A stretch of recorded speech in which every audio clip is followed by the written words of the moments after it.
Bueno, desde hace rato estaba pendiente de hacer de un Ariel Ávila.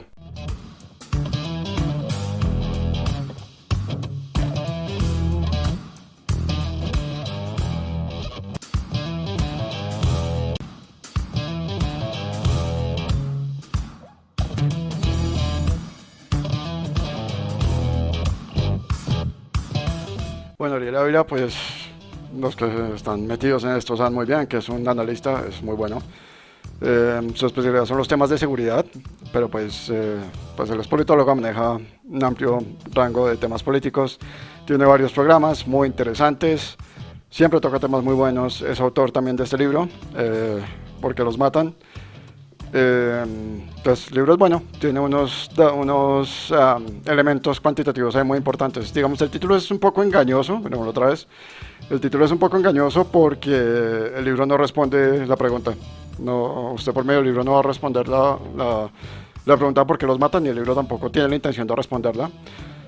Lo cual puede ser una crítica, pero también tiene una gran ventaja, y es que cualquier tomador de decisiones de política pública que lo mire, pues puede mirar y sacar sus propias conclusiones con base en esos métodos, esa información, esos datos que él tiene ahí, además de los datos, digamos, de institucionales, infraestructurales que también maneja. Pero básicamente, digamos, Ariel Ávila es un tipo muy conocedor. Sinceramente, pues lo voy a criticar mucho ahora, pero pues sinceramente desearía que llegue al Congreso. Él en estos momentos es candidato al Senado por el Partido Verde, porque pues me parece que sería una gran adición, pues considerando la calidad de los tipos que tenemos actualmente. Anatolio, se está Anatolio es sí. Vote sí. Voto sí. Bueno, volviendo al tema de Ariel Ávila, pues voy a hacer una pequeña video reacción a un video reciente de él que hace cuando está ahora en campaña política. Agradezco que haya sido claro en el hecho de que está haciendo campaña política y no está tratando de hacerlo pasar como si fuera un análisis político, que son dos cosas diferentes. Pero bueno, igual aún así hay mucho que criticar de, así que vamos allá. Yo a ustedes les prometí que íbamos a vencer la vieja clase política corrupta, el clientelismo y todos esos clanes que han extorsionado este país. Número uno, es una promesa muy bonita, una muy buena intención, pero una sola persona desde una curul del Congreso, en este caso del Senado, es insuficiente, completamente insuficiente para acabar con unas prácticas clientelistas y corruptas y una serie de relaciones sumamente cuestionables que se han venido generando a lo largo del tiempo en todo el aparato estatal colombiano. Entonces, pues sí, súper chévere, bonito decir, no, yo llego al Congreso a acabar con la corrupción, pero no lo va a hacer. Y, o sea, de por sí, pues yo ya hablé, creo que ya he hablado en épocas pasadas, en videos pasados, de qué se tiene que hacer para acabar con la corrupción, o por lo menos para reducirla lo más posible. Pero nada de eso incluye una persona en una curul del Congreso. Se necesitan varias y se necesita una voluntad política del presidente. Se necesita mucho para acabar con esos planes corruptos de siempre. Ahí está sonando como cualquier político tradicional, básicamente. Y arrancamos la campaña electoral, quedan 10 semanas. La primera estación es el 13 de marzo, donde se elige Congreso y las primarias o consultas interpartidistas. Luego en mayo, primera vuelta presidencial, y en junio, la segunda vuelta presidencial. ¿De qué depende que este país cambie? Del voto de ustedes. De cada uno y cada una de ustedes va a depender esto. Pero a hoy tenemos las siguientes cosas claras. En eso estamos totalmente de acuerdo. Creo que es obligación de todos aquellos que, digamos, conocemos del tema, insistir en que la única forma en que se pueden cambiar las cosas es por medio del voto. Si se quieren cambiar las cosas, ¿no? Porque tal vez haya cambios que no sean necesarios. Suele suceder también. Pero efectivamente, si hay un descontento con algo, de las cosas hermosas que tiene la democracia es eso, que uno lo puede cambiar por medio de un voto. No hay necesidad de balas, ni de armas, ni de... Las instituciones están ahí para eso.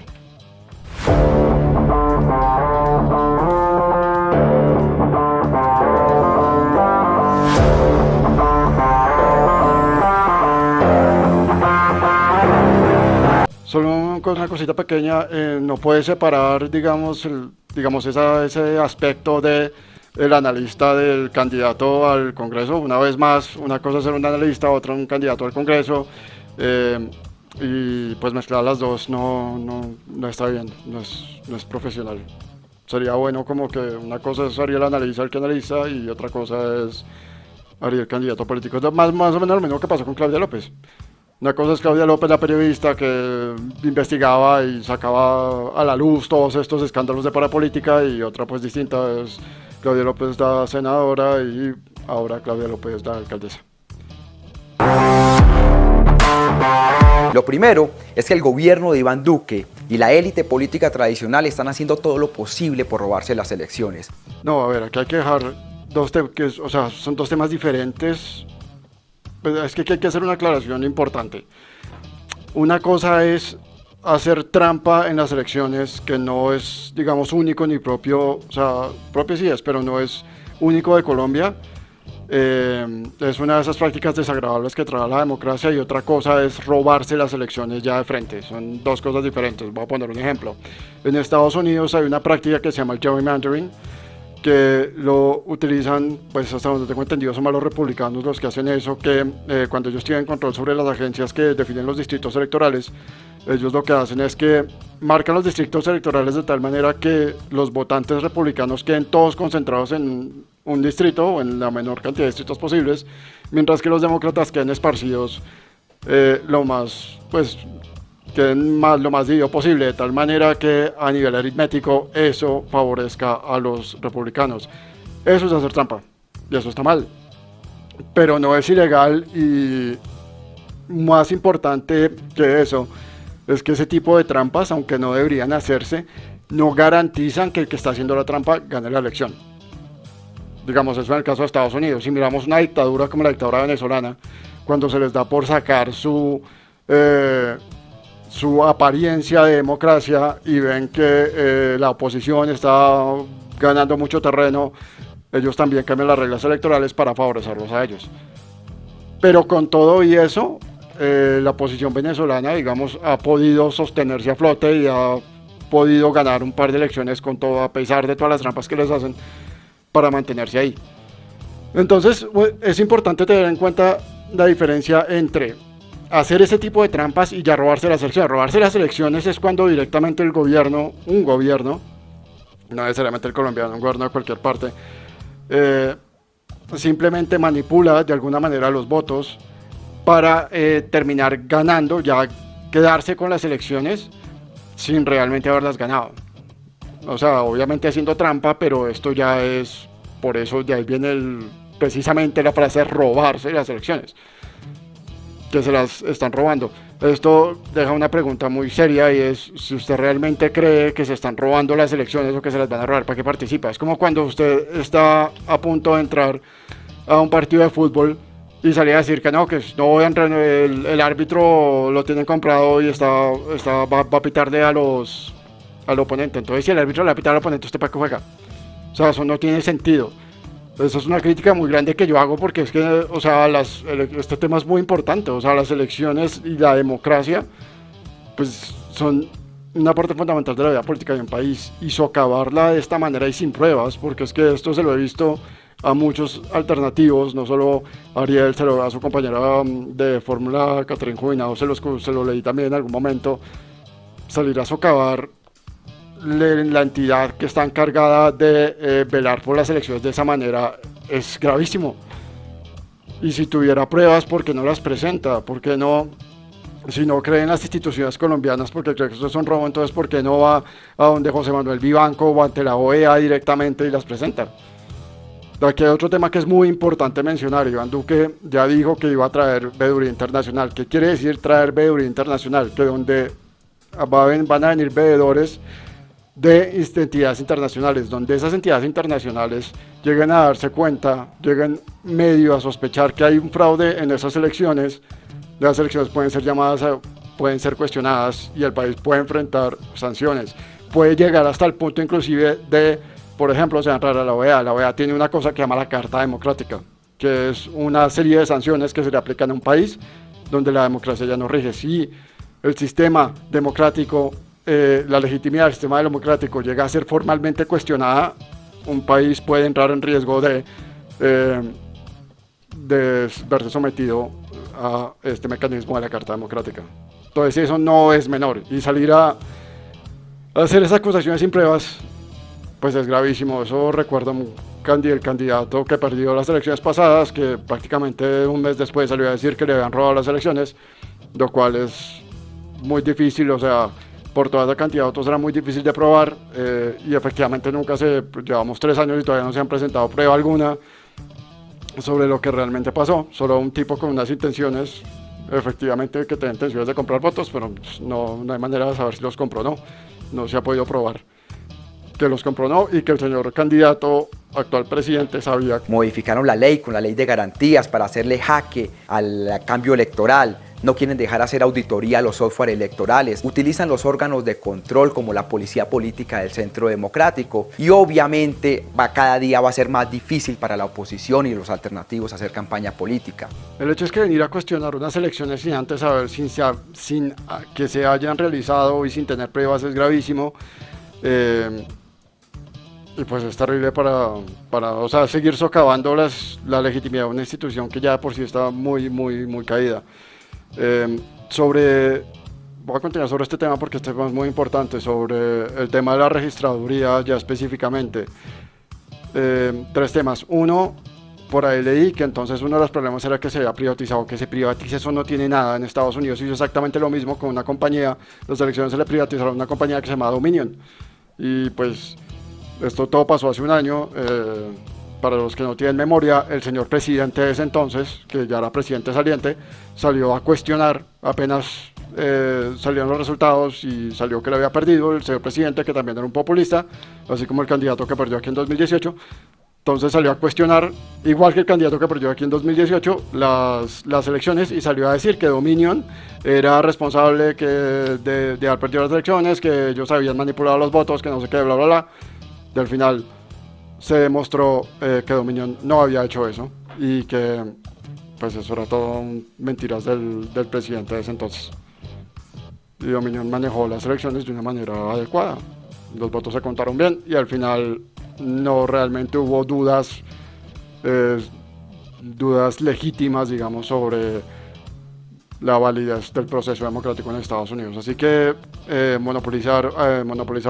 privatizar el proceso de elecciones en realidad no es per se entregarle el alma al diablo. Eso por un lado. Lo segundo, la seguridad todavía tiene 2 meses largos para terminar de hacer todo lo que tienen que hacer. Ellos tienen que dejarse hacer auditoría porque, vuelvo, insisto, van a venir organismos internacionales a mirar la legitimidad de ese proceso.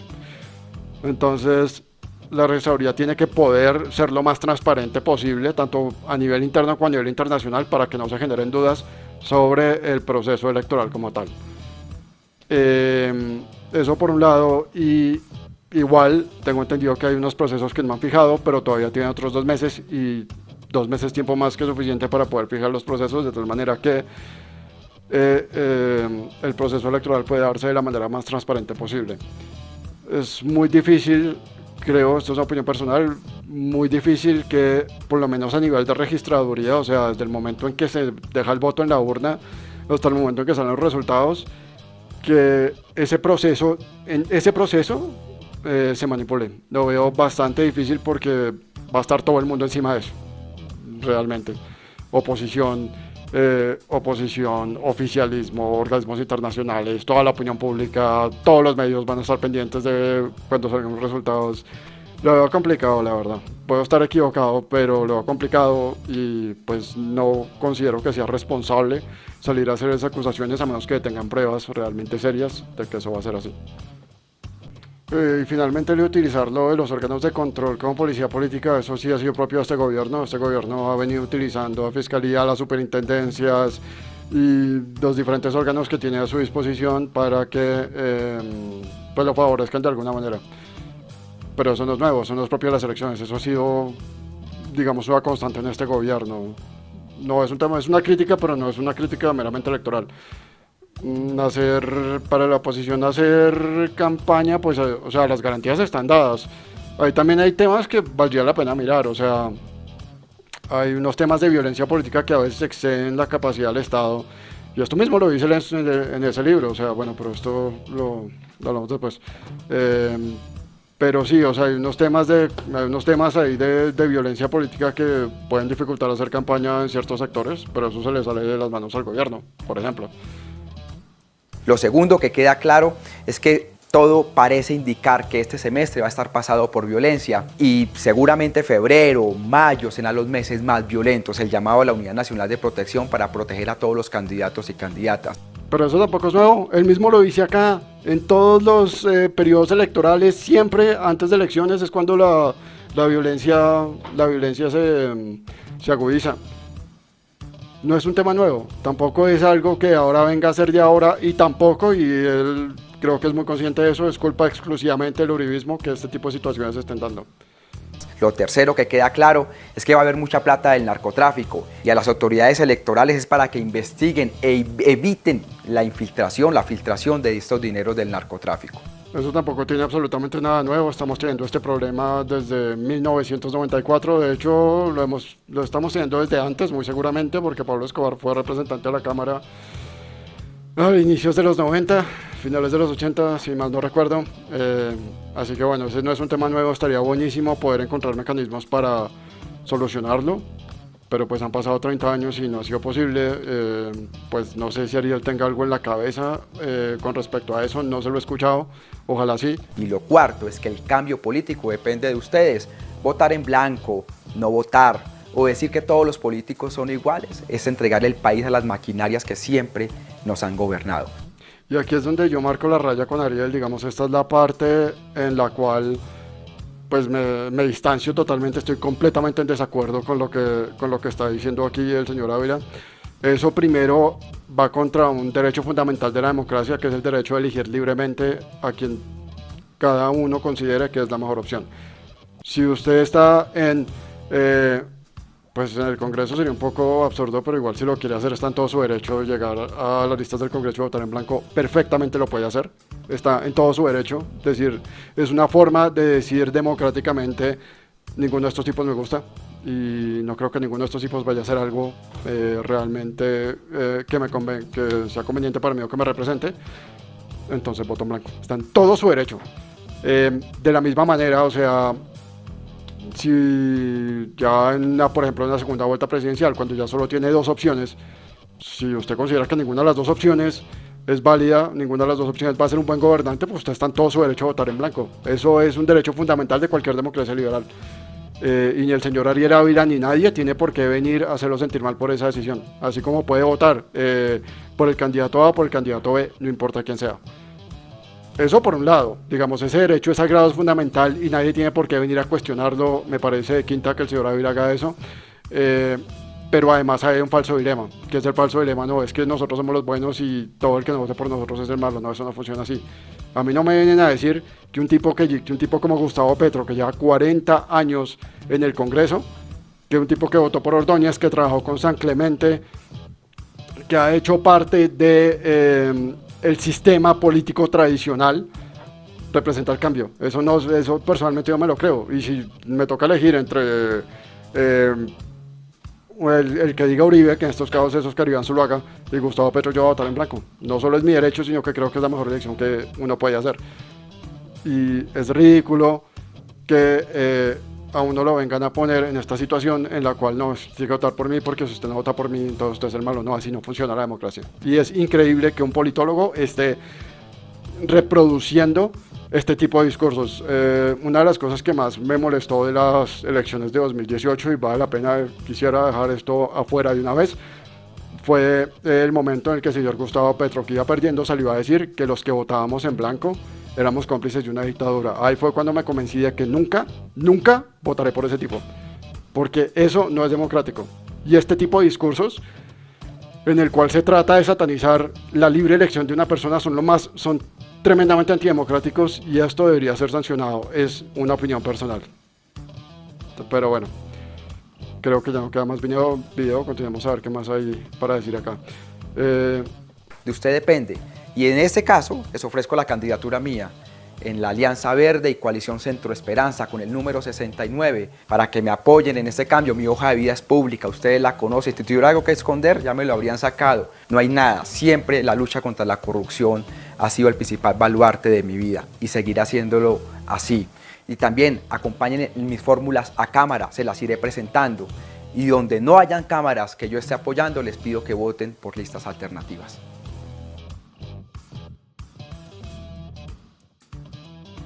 Yo igual sé que lo critico mucho, pero pues Ariel no es un mal candidato, Ariel Ávila no es realmente un mal candidato. Como le dije, es mucho mejor que algunos de los que tenemos actualmente. Y sinceramente espero que gane, solo que ojalá pueda cambiar, digamos, estas posiciones medio antidemocráticas, medio autoritarias que tiene con respecto a la votación y con respecto a las instituciones. Una democracia no crece si no hay instituciones fuertes que la respalden. Y frente al Estado de Derecho y una cantidad de cosas más. Pero sinceramente, pues no me queda sino esperar que desearle que ojalá llegue al Congreso, a ver qué tal papel hace. Bueno, eso fue todo por hoy. Nos vemos a la próxima. Saludos.